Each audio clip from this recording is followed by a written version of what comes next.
मेरा नाम ऋषभ कुमार है। मैं यूपी के एक छोटे से डिस्ट्रिक्ट का रहने वाला हूँ और जो स्टोरी मैं आपको बताने वाला हूँ ये सब मेरी दीदी के साथ हुआ था। मैंने पहले भी आपको अपनी दीदी के साथ हुई एक भूतिया घटना के बारे में बताया था। मेरी दीदी अभी एक स्कूल टीचर हैं और वो लखनऊ में जॉब करती हैं। मेरी दीदी के साथ ये इंसिडेंट तब हुआ था जब वो टीचिंग का कोर्स कर रही थी। उन दिनों वो एक हॉस्टल में रहा करती थीं। वहाँ रहते हुए उनकी कुछ फ्रेंड्स भी बन गई थीं। दीदी के रूम में उनके साथ 3 और लड़कियां सोया करती थीं। सब कुछ अच्छा चल रहा था, लेकिन फिर एक रात जब मेरी दीदी सो रही थी तो सोते सोते अचानक उनकी आंख खुल गई। उन्होंने टाइम देखा तो अभी रात के 2:30 बज रहे थे। दीदी को टॉयलेट जाने की ज़रूरत महसूस हुई तो वो उठ के बाथरूम की तरफ जाने लगीं। असल में वो बाथरूम उनके रूम से बाहर थोड़ी दूरी पर बना था। तो दीदी अपने रूम से निकलकर बाथरूम की तरफ जा ही रही थी कि तभी उनकी नज़र नीचे ग्राउंड में लगे एक झूले पर पड़ी। दीदी ने देखा कि उस झूले पे कोई बैठा हुआ था। वो जो कोई भी था वहाँ बैठा कुछ गुनगुनाता हुआ झूला झूल रहा था। मेरी दीदी सोच में पड़ गई कि इतनी रात यहाँ कौन झूला झूल रहा है। दीदी को बहुत हैरानी हुई तो दीदी उसको देखने के लिए उसके पास जाने लगी कि वो आखिर कौन है जो इतनी रात भी बिना डरे मज़े से झूला झूल रहा है। जब दीदी उसके पास पहुंची तो उन्होंने देखा कि वो एक लड़की है जिसने वाइट कलर का गाउन पहना हुआ था। दीदी फिर से सोचने लगी कि भला ये लड़की इतनी रात गए यहाँ क्या कर रही है। इसे अकेले यहाँ डर नहीं लग रहा क्या।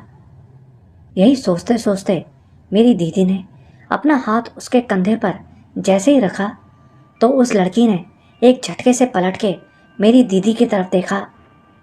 उसका चेहरा देखकर दीदी शॉक हो गई, क्योंकि ये तो हॉस्टल की वही लड़की थी जिसे सब पागल पागल बोलकर उसका मजाक उड़ाते थे।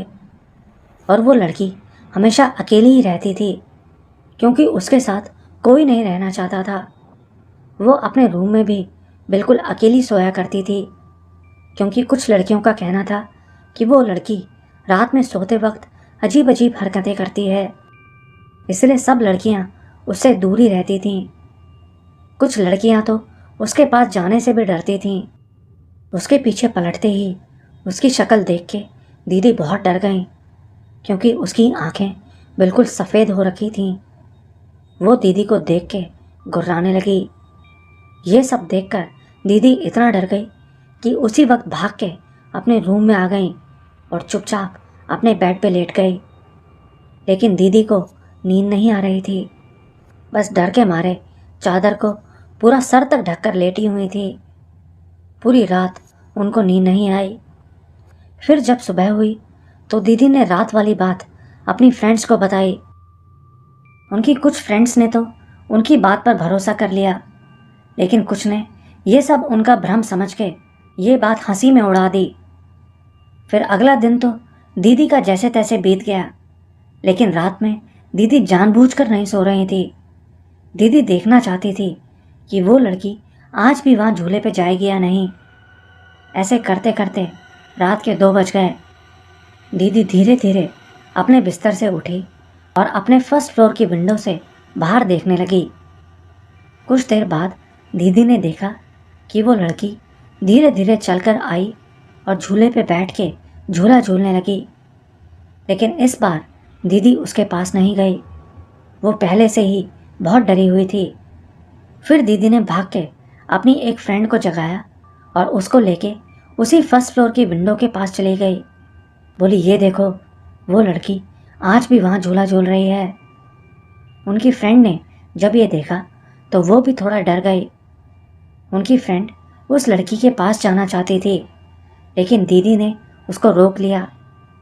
फिर दीदी और उनकी फ्रेंड ने देखा कि वो लड़की झूला झूलने के बाद पास लगे एक पीपल के पेड़ के पास गई और वहाँ जाके ज़ोर ज़ोर से चिल्लाने लगी।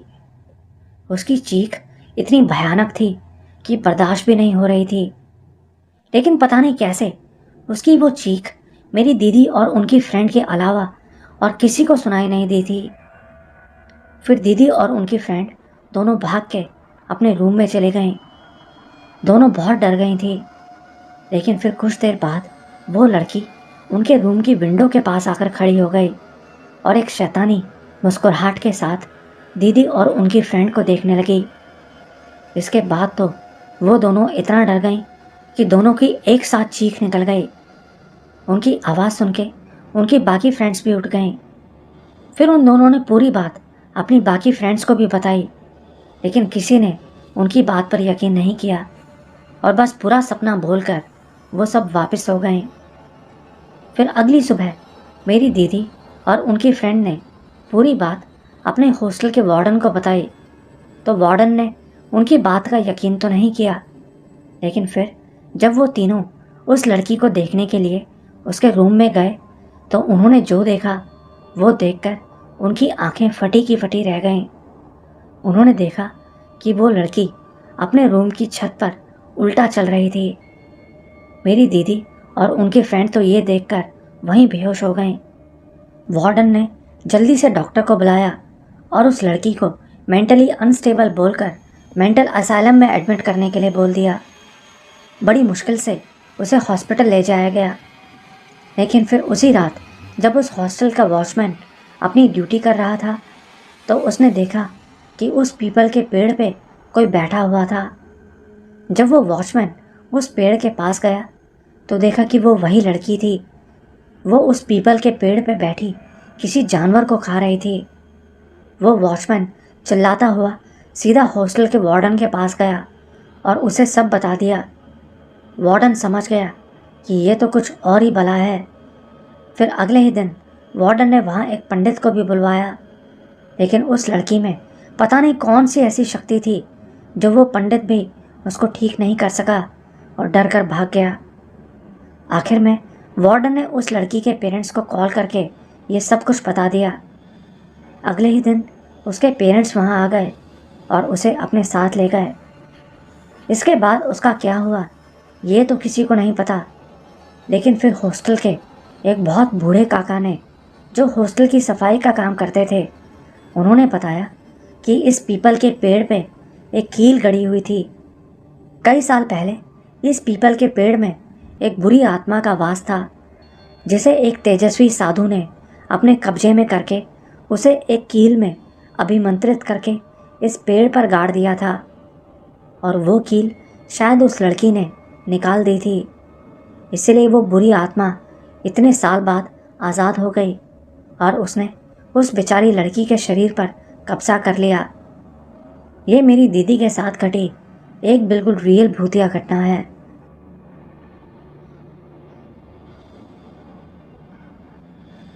मेरा नाम जसकरण है। ये 2013 की बात है, जब मेरे दादाजी का एक्सीडेंट हो गया था और उस एक्सीडेंट में उनकी मौत हो गई थी।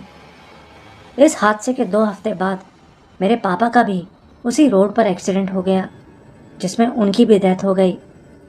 दादाजी और पापा की मौत के बाद मेरे दादा तो मुझे कुछ नहीं कहते थे, लेकिन मेरे पापा मुझे डराने लगे। वो आज भी मुझे डराते हैं। ये 2018 की बात है। रात का टाइम था, तभी हमारे घर की लाइट चली गई। लाइट जाने के बाद मुझे और मेरी मम्मी को कुछ ठीक नहीं लग रहा था। वो रात मेरी मम्मी की आखिरी रात थी।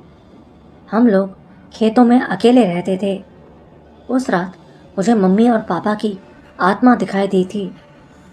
मम्मी के जाने के बाद मेरे ताया जी मुझे अपने साथ ले गए, लेकिन पापा की आत्मा मुझे आज भी दिखाई देती है। जब मैं ताया जी के पास गया था तो उस रात उनके साथ जाते हुए हमारा रोड पे एक्सीडेंट होते होते बचा था।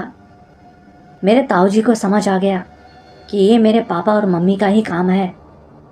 इसके बाद उन्होंने एक बहुत ज्ञानी बाबा जी को मुंबई से हमारे यहाँ बुलवाया। वो बाबा हमारे घर आए और उन्होंने जो कुछ बताया वो सुन के सब लोग बहुत हैरान रह गए। उन्होंने बताया कि जो आत्मा मेरे पीछे लगी थी वो मेरे मम्मी पापा की नहीं, बल्कि मेरे एक दोस्त के रिश्तेदार की आत्मा थी। हमने बाबा से पूछा कि हमारा उसके रिश्तेदार से क्या लेना देना है, वो हमारे पीछे क्यों पड़ा है। तो उस आत्मा ने ही बताया कि कई साल पहले, मतलब 2011 में, जब तेरे पापा ने राजस्थान में ज़मीन खरीदी थी, तब उन्होंने ज़मीन के लिए मेरे पापा को मरवा दिया था और ज़मीन के लिए मुझे और मेरी बहन को झूठे केस में जेल में बंद करवा दिया था। हमें 2 साल की सज़ा मिली थी, लेकिन मैं जेल से फ़रार हो गया और बाहर आके मैंने फांसी खा के अपनी जान ले ली। लेकिन मरने के बाद भी मैं बदले की आग में तड़प रहा था। इसके बाद मैंने एक एक करके तेरे घर वालों को मार दिया। उस आत्मा की बात सुन के हम सब लोगों को बहुत हैरानी हुई।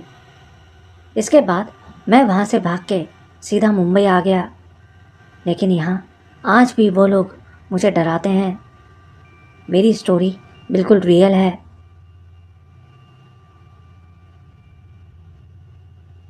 मेरा नाम सचिन कुमार है। मैं हिमाचल प्रदेश के मंडी ज़िले का रहने वाला हूँ, लेकिन अभी मैं चंडीगढ़ शहर में रहता हूँ। मैं जो बात आपको बताने जा रहा हूँ ये 2020 की है, जब यहाँ पूरे शहर में कोविड की वजह से लॉकडाउन लगा हुआ था। उस वक्त मैं चंडीगढ़ के पीजीआई हॉस्पिटल में सिक्योरिटी गार्ड की जॉब करता था, जहाँ मेरी नाइट शिफ्ट लगती रहती थी। उस टाइम हॉस्पिटल में इतना बुरा हाल था कि भीड़ की वजह से पैर रखने तक की जगह नहीं थी। एक दिन मेरे मैनेजर ने कहा कि सचिन, तुम्हारी शिफ्ट अब दूसरे डिपार्टमेंट में कर दी गई है, अब से तुम्हें वहीं ड्यूटी करनी होगी। जब मुझे पता चला कि मैनेजर ने मेरी शिफ्ट कैंसर डिपार्टमेंट में कर दी है, तो मुझे बहुत घबराहट हुई, क्योंकि कैंसर डिपार्टमेंट वाली बिल्डिंग अभी नई नई बनी थी और रात में वो पूरी बिल्डिंग खाली रहती थी। मैंने उस बिल्डिंग के बारे में कई बुरी घटनाएं भी सुन रखी थीं, जो मुझे दूसरे सिक्योरिटी गार्डों ने बताई थीं। मैं बहुत घबराया हुआ था। ऊपर से सिक्योरिटी के काम में भी मुझे अभी बस 3 महीने ही हुए थे। मेरी उम्र भी तब बस 23 साल की थी और अभी मुझे काम करने का इतना तजुर्बा भी नहीं हुआ था।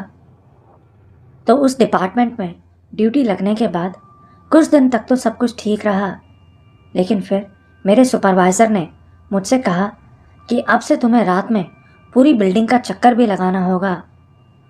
उस बिल्डिंग में करीब 15 फ्लोर थे। वो बिल्डिंग वैसे ही इतनी सुनसान रहती थी और ऊपर से मुझे इतनी बड़ी बिल्डिंग में अकेले घूमने को बोल दिया गया था। बिल्डिंग में लिफ्ट तो थी, लेकिन फिर भी रात में अकेले पूरी बिल्डिंग का चक्कर लगाने में मुझे बहुत घबराहट होती थी। फिर एक दिन की बात है, मैं 4th फ्लोर पर था और एक एक करके सभी फ्लोर्स का चक्कर लगा रहा था। तभी अचानक मुझे ऊपर वाले फ्लोर से किसी के घसीट के चलने की आवाज़ सुनाई दी। ऐसा लग रहा था जैसे कोई पैर घसीट के चल रहा हो या फर्श पर कुछ रगड़ रहा हो। मैं उसी वक्त बिना सोचे समझे दबे पांव ऊपर जाने लगा, ये सोच के कि देखता हूँ ऊपर क्या गड़बड़ है। अब मैं ऊपर पहुँचने ही वाला था कि वो आवाज़ एकदम से बंद हो गई।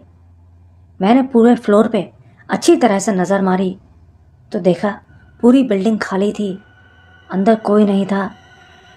जैसे कि मैंने बताया, वो बिल्डिंग अभी नई नई बनी थी और उसका उद्घाटन भी नहीं हुआ था, लेकिन मैंने ध्यान नहीं दिया और उस फ्लोर को चेक करके उसके ऊपर वाले फ्लोर पर चला गया।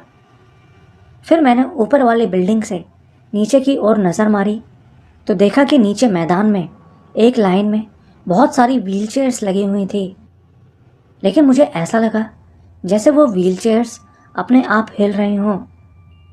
उनमें से कुछ व्हीलचेयर्स आगे पीछे हो रही थी। ये देख के मैं घबरा गया। मुझे डर के मारे पसीने आने लगे। अब मैं खिड़की से नीचे देख ही रहा था कि अचानक खिड़की के शीशे में मुझे अपने पीछे एक औरत खड़ी दिखाई दी। वो औरत दिखने में बहुत डरावनी थी। उसको देखते ही मैं वहीं गिर गया और ज़ोर ज़ोर से चिल्लाने लगा, मेरी मदद करो, मेरी मदद करो। किसी तरह अपने आप को घसीटते घसीटते मैं उस बिल्डिंग से नीचे उतरा लेकिन नीचे जाते ही मैंने देखा कि बाहर व्हील चेयर पे वही औरत बैठी थी जिसको मैंने अभी अभी ऊपर वाले फ्लोर पे देखा था। मैं बयान नहीं कर सकता कि वो दिखने में कितनी डरावनी थी। उसके हाथ घुटनों से नीचे तक जा रहे थे और उसके शरीर की लंबाई कम से कम 9-10 फीट की होगी। डर के मारे मेरा दम घुटने लगा।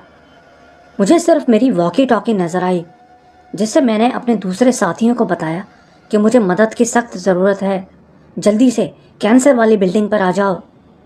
बस इतना कहते ही मैं अपने आप को संभाल नहीं पाया और वहीं गिर गया। मुझे अचानक से तेज चक्कर आ गया था।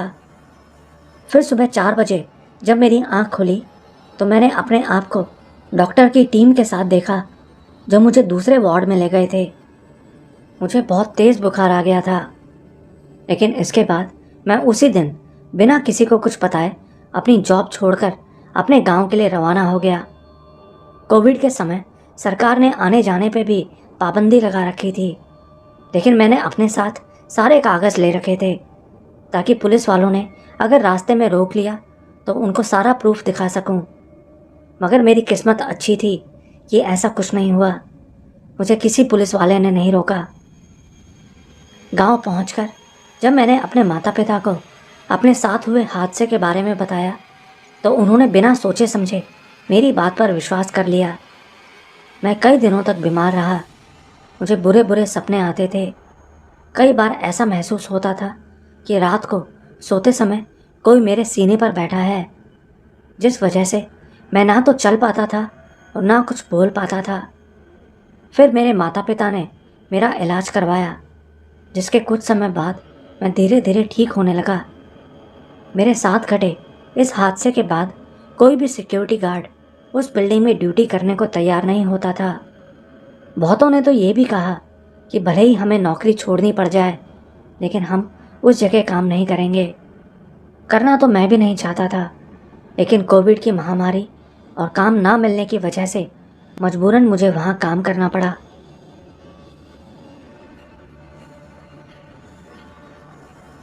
मैं मेघालय का रहने वाला हूँ। मैं आपको अपने दोस्त के साथ घटी एक सच्ची घटना के बारे में बताना चाहता हूँ। मेरा दोस्त आज इस दुनिया में नहीं है। यह हादसा साल 2017 में हुआ था, जब हम लोग तमिलनाडु में काम करने के लिए गए थे। हम कई दोस्त वहाँ एक साथ रहा करते थे। उन्हीं में मेरा एक दोस्त था जो मुझसे थोड़ा दूर रहता था। तो एक दिन ऐसा हुआ कि मेरे दोस्त का उसके पड़ोस में रहने वाले एक शादीशुदा फैमिली से झगड़ा हो गया।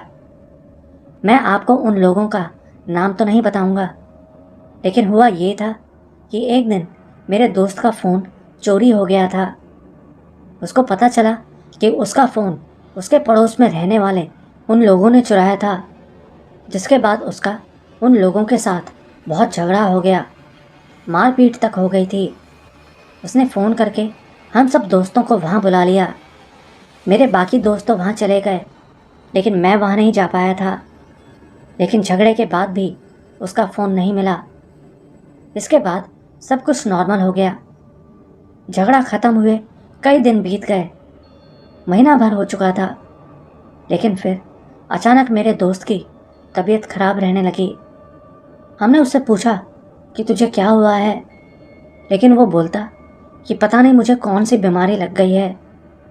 इसके बाद वो हॉस्पिटल गया तो उसे कुछ दवाइयाँ मिली, जिनको खाने के बाद वो ठीक हो गया। लेकिन कुछ ही दिन बाद फिर से उसकी तबीयत खराब होने लगी।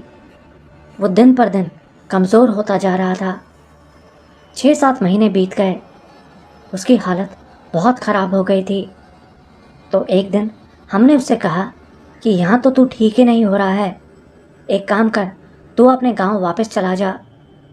तो वो अपने गांव टिकिल किला में वापस आ गया। गांव जाके उसकी मम्मी ने उसे हॉस्पिटल में दिखाया, लेकिन उसकी तबीयत ठीक नहीं हुई। अब उसे रात में डरावने सपने भी आने लगे थे। उसकी मम्मी को समझ आ गया कि ये तो कुछ और ही बात है। तो एक दिन उसकी मम्मी उसको एक ओझा के पास लेकर गई, जो भूत प्रेत का इलाज करते हैं। ओझा के पास गए तो उसको देख के ओझा ने बताया कि इसको लाने में तुमने बहुत देर कर दी है, अब इसको बचा पाना बहुत मुश्किल है। उस ओझा ने बताया कि इसको आलू में कुछ डालकर इसके ऊपर काला जादू किया गया है। वो कभी इसके पेट में तो कभी इसकी गर्दन में इसको दर्द करते हैं। उस ओझा ने उसका इलाज करने की कोशिश तो की, लेकिन वो उसकी जान नहीं बचा सका। बाद में पता चला कि जिन लोगों के साथ उसका झगड़ा हुआ था, उसी के बाप ने उसके ऊपर ये काला जादू करवाया था। ओझा के पास जाने के 45 दिन बाद मेरा दोस्त गुजर गया। मरने के बाद जिस जगह उसको दफनाया गया था, वहाँ मच्छरदानी लगा के रखी थी, जिससे कि उसके मरने के बाद वो उस चीज़ को पकड़ सकें जिसने उसको मारा है। लेकिन मरने के बाद उसने उसकी मम्मी के सपने में आके कहा कि अगर तुमने वो मच्छरदानी नहीं हटाई तो मैं सबको ख़त्म कर दूंगा। इसके बाद उसकी मम्मी ने रात में ही जाके वो मच्छरदानी वहाँ से हटा दी। मच्छरदानी हटाने के बाद उसकी मम्मी ने देखा कि वहाँ ज़मीन में से एक अजीब सा कीड़ा बाहर निकल के गया था।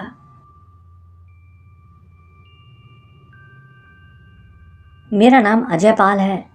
मैं पंजाब के फेज़ 11 अम साहिब कॉलोनी का रहने वाला हूँ। मैं आपको अपने साथ घटी कुछ घटनाओं के बारे में बताना चाहता हूँ। ये पहली घटना आज से 17 साल पहले की है।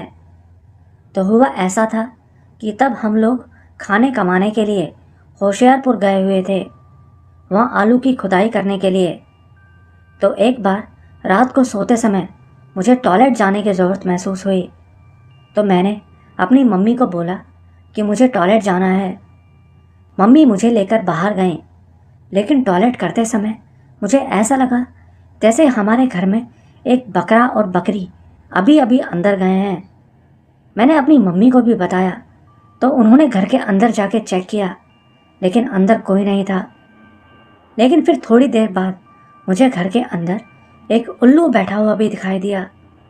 मैंने ये बात मम्मी को बताई, तो मम्मी ने उस तरफ लाइट मार के दिखाया, तो वो एक डिब्बा था। मम्मी बोली, कहाँ है उल्लू? लेकिन मुझे पूरा यकीन है कि वहाँ मैंने एक उल्लू को ही देखा था। इस रात के बाद मैं कई दिनों तक बीमार पड़ गया, लेकिन फिर कुछ दिन बाद मेरी तबीयत अपने आप ठीक हो गई। ये घटना बिल्कुल सच है। ये दूसरी कहानी जो मैं आपको बता रहा हूँ, ये भी मेरे साथ हुई थी। हुआ ऐसा था कि एक बार हमारे घर में बहुत सारे रिश्तेदार आए हुए थे, जिसकी वजह से घर में सोने की जगह कम पड़ गई थी। तो मैं अपनी बुआ के घर सोने के लिए चला गया। मेरी बुआ का घर हमारे घर के सामने ही पड़ता है। वैसे तो मैं पहले भी कई बार उनके घर सोने जा चुका था, लेकिन उस दिन के बाद मैं कभी बुआ के घर सोने नहीं गया। तो हुआ ऐसा था कि वो सर्दियों का टाइम था।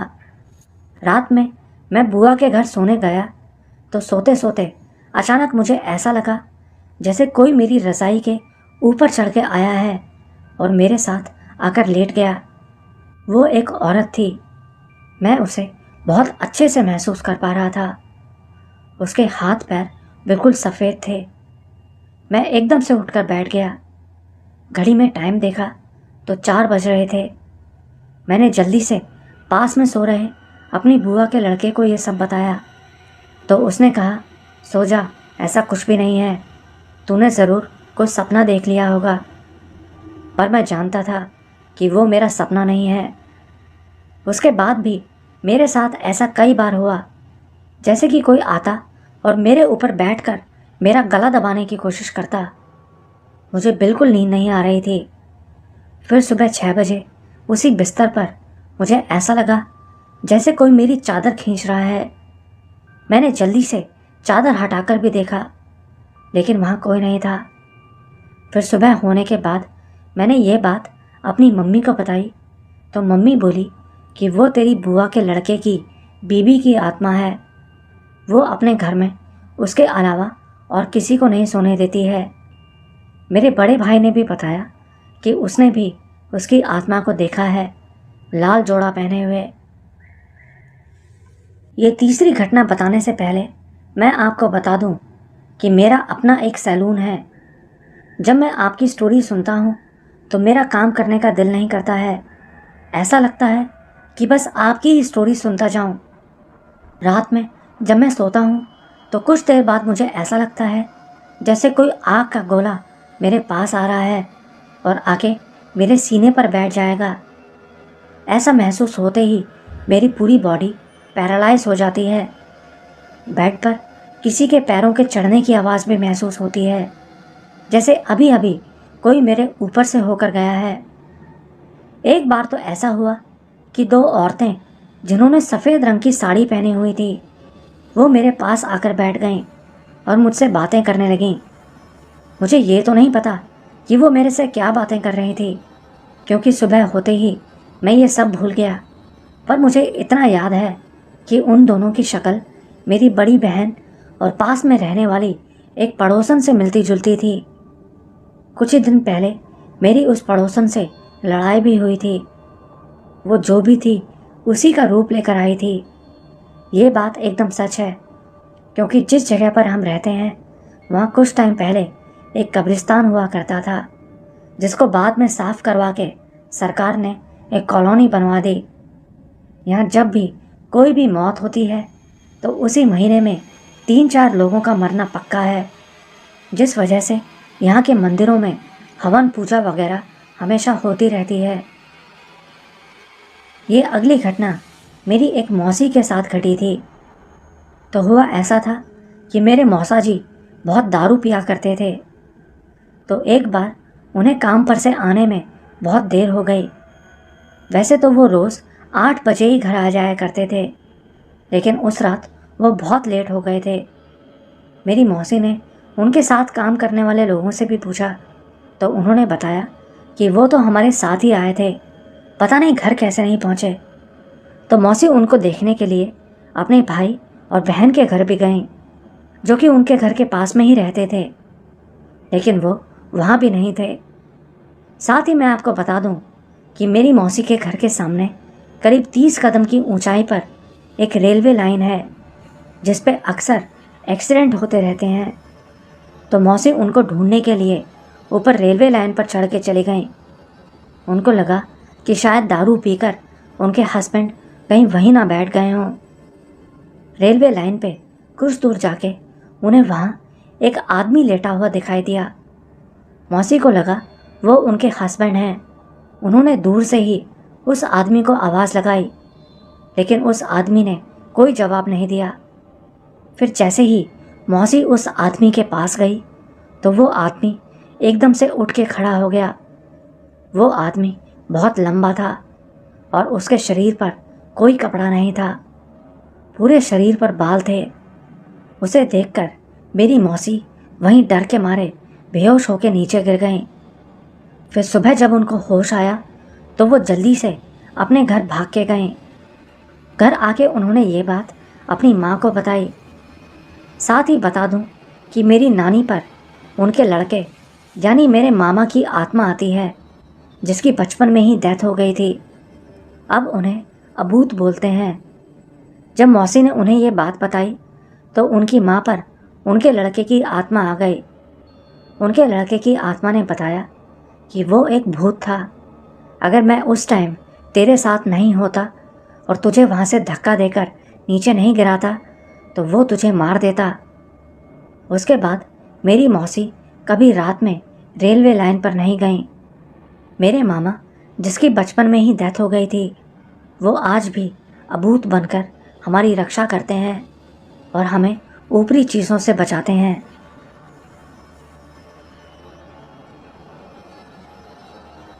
मैं आपको अपना नाम तो नहीं बता सकता, लेकिन मैं 10th क्लास में पढ़ने वाला एक बदनसीब लड़का हूँ। शायद आप सबको मेरी कहानी ज़्यादा डरावनी ना लगे, लेकिन इसने मेरा जीना हराम कर दिया है। क्लास 9th में मेरे 92% मार्क्स आए थे और क्लास 9 तक मैं एक ब्रिलियंट, स्मार्ट और टैलेंटेड लड़का हुआ करता था।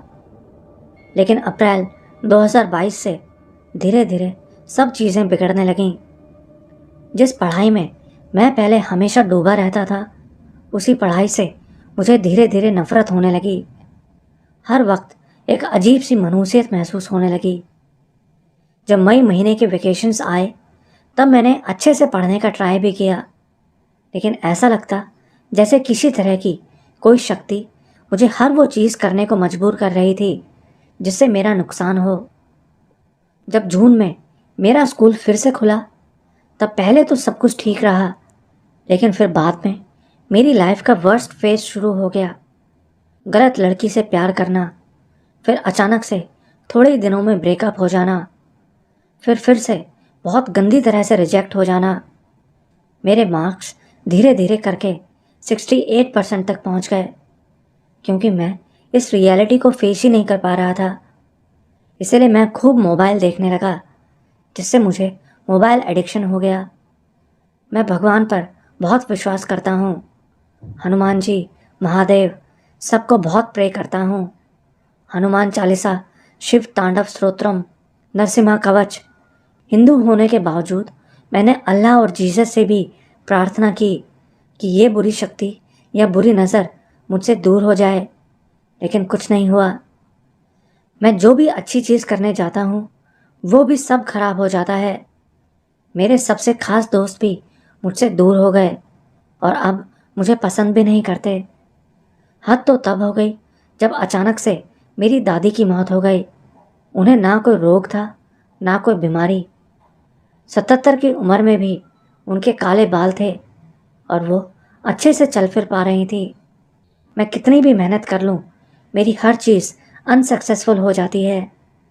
मेरा दोस्त जो लास्ट ईयर मुझसे पीछे था वो भी मुझसे आगे निकल गया है, और भी कई सारे लोग मुझसे आगे निकल गए हैं। मेरे मम्मी पापा भी अब मेरे इस बिहेवियर से तंग आ गए हैं। बहुत खाने के बावजूद मुझे कमज़ोरी महसूस होती है, अच्छे इमोशंस महसूस नहीं होते। मेरे मम्मी पापा टोना टोटका और काले जादू पर विश्वास नहीं करते। सब कुछ ट्राई किया, लेकिन कुछ नहीं हुआ। मम्मी पापा, टीचर्स, दोस्त सब ओपनली बिना डरे मुझे ताने मारते रहते हैं। अब प्रवीण सर, आप और आपकी ऑडियंस ही मेरा आखिरी सहारा है। प्लीज़ मेरी हेल्प करो। मुझे हर वक्त सुसाइड करने का मन करता है।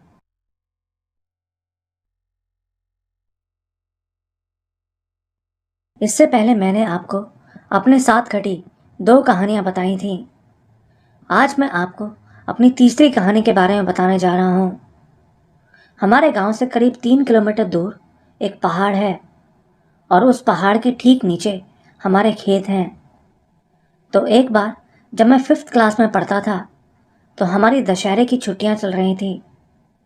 तो एक दिन मैं अपने मम्मी पापा के साथ अपने खेत में घूमने गया था। खेत में जाके मेरे मम्मी पापा काम करने लगे। मुझे अकेले वहाँ बहुत बोर लग रहा था, तो मैंने सोचा कि थोड़ी देर ऊपर पहाड़ पे घूम के आता हूँ। उस पहाड़ी पे बहुत सारी झाड़ियाँ उगी हुई थी और दशहरे के टाइम उन झाड़ियों में एक फल लगता है जिसे कुद्दू कहते हैं। फिर जब मैं पहाड़ी के ऊपर गया तो देखा कि वहाँ के सारे फल लोगों ने पहले ही तोड़ लिए थे।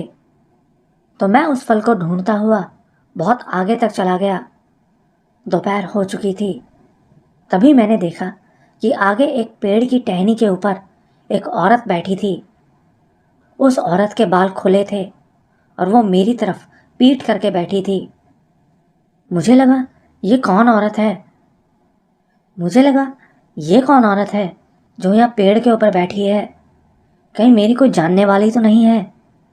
तो मैं उसका चेहरा देखने के लिए घूम के उसके सामने आ गया, लेकिन अभी भी उसकी पीठ ही दिखाई दे रही थी। मैं जिस तरफ भी जाके उसको देखता उसकी बस पीठ ही नजर आती, उसका चेहरा नजर ही नहीं आ रहा था। अब मुझे डर लगने लगा और मैं वहाँ से भाग के सीधा अपने घर चला गया। लेकिन शाम होने तक मुझे तेज़ बुखार आ गया था। मेरे घर वालों ने मुझे डॉक्टर को भी दिखाया, लेकिन मैं ठीक नहीं हो रहा था। मैंने वो पूरी बात अपने घर वालों को बता दी तो मेरे घर वालों ने एक ओझा से मेरा झाड़ फूंक करवाया और तब जाके मेरी तबीयत ठीक हुई। गांव के लोग बताते हैं कि कुछ टाइम पहले उस पहाड़ में एक लड़की के साथ बहुत गलत काम करके उसको मार दिया गया था।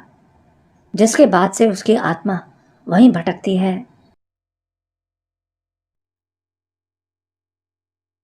मेरा नाम हैदर फारूक है। मैं जम्मू कश्मीर के श्रीनगर एरिया में रहता हूँ। मैं आपको अपने साथ घटी एक सच्ची घटना के बारे में बताना चाहता हूँ। तो हुआ यूँ था कि एक बार मैं अपने घर वालों के साथ अपनी मौसी के घर गया हुआ था। उनका घर काजीकुंड नाम की एक जगह पर पड़ता है। वो असल में एक गांव है जहाँ भूत चुड़ैल वगैरह दिखना बहुत आम सी बात है। तो उस दिन जब मैं मौसी के यहाँ पहुँचा तो खेलने के लिए बाहर चला गया और पास में एक नदी किनारे जाके खेलने लगा। खेलते हुए मैंने देखा कि वहाँ नदी किनारे एक औरत बैठी थी जो वहाँ कपड़े धो रही थी। उस औरत ने मुझे देख के मुझे अपने पास आने का इशारा किया। मैं उसके पास चला गया। उसने मुझसे मेरा नाम पूछा तो मैंने उसको अपना नाम बता दिया, लेकिन मेरे नाम बताते ही उसने मुझे गले से पकड़ के खींच लिया और नदी में फेंक दिया और मेरे ऊपर पैर रख के खड़ी हो गई और चिल्ला के बोली कि आज मैं तेरी बलि दूंगी। मेरे हाथ पैर जुबान कुछ भी मेरे काबू में नहीं रहे और मैं तभी बेहोश हो गया। फिर जब मेरी आंख खुली तो मैं एक पेड़ से बंधा हुआ था। मैं ज़ोर ज़ोर से चिल्लाने लगा। तभी मुझे कुछ दूर से एक आग सी जलती दिखाई दी। वो आग धीरे धीरे मेरी तरफ ही आ रही थी। असल में वो सब गांव के लोग थे जो मुझे ढूंढते हुए आ रहे थे। उनको आता देख मैं और ज़ोर ज़ोर से चिल्लाने लगा। वो लोग मेरी आवाज़ सुन के मेरे पास पहुंच गए और मुझे वहाँ से निकाल के घर लेके गए। मैंने घर वालों को सारी बात बताई तो घर वालों ने एक मौलवी साहब से मेरा झाड़ फूंक करवाया, लेकिन मौलवी ने बताया कि ये लड़का अब ज़िंदगी भर कभी चल नहीं पाएगा। लेकिन फिर मेरे घर वाले मुझे एक बड़े पीर बाबा के पास ले गए। उन पीर बाबा ने मेरा थोड़ा सा खून निकाला और उस चुड़ैल को खुश करने के लिए उसको दे दिया, जिसके बाद मैं ठीक हो गया। आज मैं बिल्कुल ठीक हूँ। मैं आपको अपनी बुआ के साथ घटी एक सच्ची घटना के बारे में बताना चाहता हूँ। हुआ ऐसा था कि एक बार जब मेरी बुआ लगभग 12 साल की थी तो वो अपने कुछ दोस्तों के साथ कुएं से पानी भरने के लिए गई थी। उन दिनों पानी भरने के लिए कुएं पे जाना पड़ता था और वो कुआं एक मुक्ति धाम मतलब कि एक शमशान घाट के पास था। तो उस शाम जब मेरी बुआ और उनकी सहेलियां कुएं से पानी लेने के लिए गईं तो वहाँ पास में ही एक पेड़ था। जब वो वहाँ पहुंची तो उनको उस पेड़ के साथ एक औरत खड़ी दिखाई दी जिसने गोद में एक छोटा बच्चा ले रखा था। तो बुआ जैसे ही उस औरत के पास पहुंची तो वो औरत उनसे और उनकी सहेलियों से बोली कि देख, मेरे बच्चे को कितनी भूख लगी है, इसको कुछ खाने को दे दे। बुआ ने देखा कि उसकी गोद में जो बच्चा था वो रोए जा रहा था। तभी उस बच्चे ने मांगने के लिए हाथ आगे बढ़ाया तो उसके हाथ लंबे होते चले गए, जैसे कि वो मेरी बुआ को ही खाने के लिए हाथ बढ़ा रहा हो। ये देखते ही बुआ और उनकी सहेलियां वहां से भागने लगीं, लेकिन उसके हाथ अभी भी लंबे होते जा रहे थे। तभी भागते भागते वो लोग रास्ते में एक हनुमान मंदिर में चले गए। मंदिर में जाके उन्होंने पीछे पलट के देखा तो वो औरत और वो बच्चा वहां से गायब हो गए थे। ये मेरी बुआ के साथ घटी बिल्कुल सच्ची कहानी है।